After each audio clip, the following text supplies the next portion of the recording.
eu sei, você deve estar dizendo mais um vídeo sobre Parkinson aqui no YouTube, falando sobre as mesmas coisas. Talvez, mas esse vídeo tem algo diferente. A prática e a experiência de quem vem reabilitando esse tipo de paciente há 30 anos ali no dia a dia. Através deste vídeo, deste conteúdo, você vai receber respostas claras e objetivas sobre questões interessantes da doença de Parkinson e conhecerá o caso de um paciente, a partir do qual verificará se o problema do Parkinson tem ou não melhora, ok? Aqui é o fisioterapeuta Adriano Daut, de Porto Alegre, e se você gostar deste conteúdo, curta e compartilhe com os seus contatos, afinal, conhecimento nunca é demais.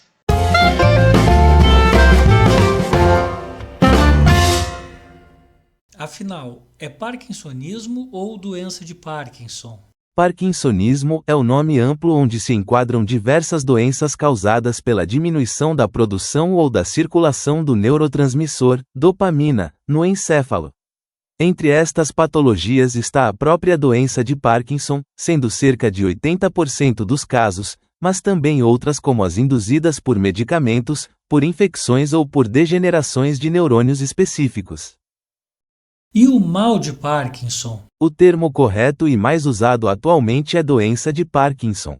Mal de Parkinson ainda é usado em contextos informais ou populares, mas não na comunicação científica atual. Mal tem uma conotação negativa, associada a algo obscuro ou pejorativo. A terminologia, doença de Parkinson, segue os padrões da Classificação Internacional de Doenças e da Organização Mundial da Saúde. Por que a doença leva o nome de Parkinson? Em 1755 nasceu em Londres, James Parkinson, o médico e cirurgião que em 1817 publicou o ensaio chamado Um Ensaio sobre a Paralisia Agitante, descrevendo pela primeira vez a doença neurológica. Porém, foi somente em 1875 que o neurologista francês Jean-Martin Charcot o homenageou post-mortem rebatizando a doença com o seu nome. Parkinson morreu em 1824.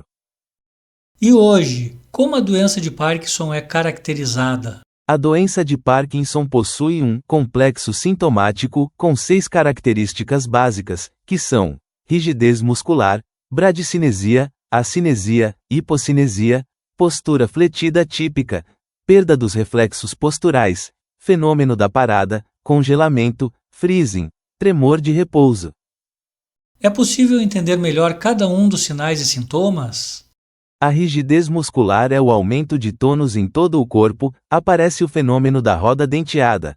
Bradicinesia, acinesia, hipocinesia são, respectivamente, lentidão, falta e diminuição dos movimentos. A postura fletida típica inclina o corpo para a frente e dobra os joelhos.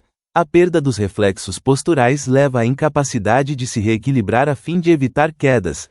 No fenômeno da parada, os pés trancam no chão e imobilizam a pessoa, seja no início ou no meio da caminhada. O tremor de repouso é típico em mãos, lábios e queixo, cessando ao se movimentar. Como é feito o diagnóstico da doença de Parkinson? O diagnóstico é feito a partir da apresentação clínica do paciente, ou seja, dos sinais e sintomas que ele apresenta, mais informações como início insidioso e evolução relativamente lenta, mais exclusão de outras causas de parkinsonismo ou outras doenças. O diagnóstico é firmado quando o sintoma, bradicinesia, se associa, obrigatoriamente, a rigidez muscular, ou tremor de repouso, ou instabilidade postural. Existem exames de imagem para diagnosticar a doença de Parkinson? O exame de imagem SPECT com DAT-scan do encéfalo tem sido usado para ajudar no diagnóstico diferencial entre a doença de Parkinson e outras síndromes parkinsonianas ou certos tipos de demência. Se o conteúdo deste vídeo está sendo útil para você, dê um triplo C, curta, comente e compartilhe, outras pessoas também se beneficiarão. E não esqueça de se inscrever no canal para acompanhar os vídeos do Físio Adriano Daut. Existem mais elementos que confirmam o diagnóstico da doença de Parkinson? Na melhora do quadro motor com medicamento levodopa, ou na ocorrência de movimentos involuntários de cinesias devido ao medicamento, ou com história de sinais e sintomas clínicos evoluindo há muitos anos. ou se um lado mais afetado que o outro, ou havendo sintomas não motores anteriores, como redução do olfato, constipação, depressão ou distúrbios do sono REM. O diagnóstico de doença de Parkinson foi feito, e agora? Agora é a vez da fisioterapia, sendo muito importante entender a dimensão terapêutica deste tratamento.